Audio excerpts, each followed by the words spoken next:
On est déjà en Haute-Savoie, dans un territoire qui, plutôt que d'observer et de se plaindre, s'adapte et prépare ce qu'on promeut au sein du gouvernement, c'est-à-dire une montagne plus durable. C'est quoi? C'est une montagne des 4 saisons.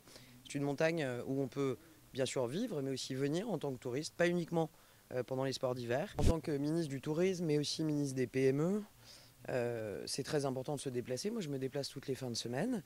J'étais dans le Loir-et-Cher la semaine dernière. J'étais encore avant à Nîmes, dans le sud. Et ça faisait un peu trop longtemps que je n'étais pas venu dans les territoires de montagne. Et un peu trop longtemps que je n'étais pas venu en Haute-Savoie. Et c'est toujours important d'abord de venir soutenir et témoigner de l'attachement très fort qu'on a au sein du gouvernement aux territoires de montagne, qui sont des territoires performants, des territoires qui sont en pleine adaptation, et des territoires aussi optimistes, qui travaillent, comme dans ce sommet pour la montagne durable, sur les mutations, sur les changements climatiques, bien sûr en les subissant, on les subit tous un peu, mais cet état d'esprit que je qualifierais de montagnard, qui est combatif et qui est toujours plus dans l'adaptation que dans la complainte. Et donc je suis venu soutenir bien évidemment le maire, les élus, les acteurs de la montagne et les parlementaires qui portent aussi haut la voix de la montagne à Paris. Quand je vous dis montagne durable, ça vous évoque quoi? Ça m'évoque d'abord la nécessité, et je pense que le maire de Chamonix fait bien de le faire, dans cette première édition du sommet pour la montagne durable. Ça m'évoque d'abord qu'il faut qu'on se parle et qu'on échange nos expériences, nos connaissances, nos expertises. Il y a par exemple dans cette vallée beaucoup d'experts, beaucoup de scientifiques, beaucoup de climatologues qui observent effectivement que l'enneigement baisse. Il y a aussi dans cette vallée, dans la Haute-Savoie, beaucoup de stations de moyenne montagne, 1000-1500 mètres d'altitude, et donc des conditions d'enneigement qui, d'année en année, deviennent plus difficiles. On a ici en plus une économie qui s'adapte et qui est principalement en Haute-Savoie, qui est à la fois compétitive l'hiver, avec 50-55% de la richesse du territoire touristique l'hiver, mais 40-45% l'été.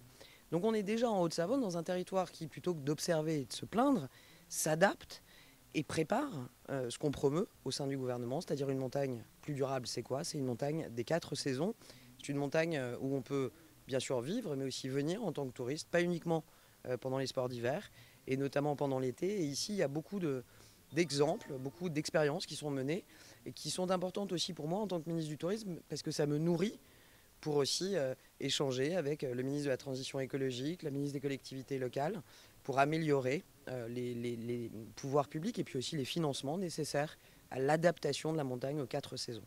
Justement, vous allez animer une table ronde sur comment accompagner les territoires pour construire le tourisme de demain en montagne. Comment accompagner les territoires? D'abord en les écoutant, parce que c'est bien plus depuis les territoires et surtout quand il y a des problématiques spécifiques comme la montagne des 4 saisons, que depuis les bureaux de Paris qu'on peut appréhender ces problématiques et ces changements de façon concrète.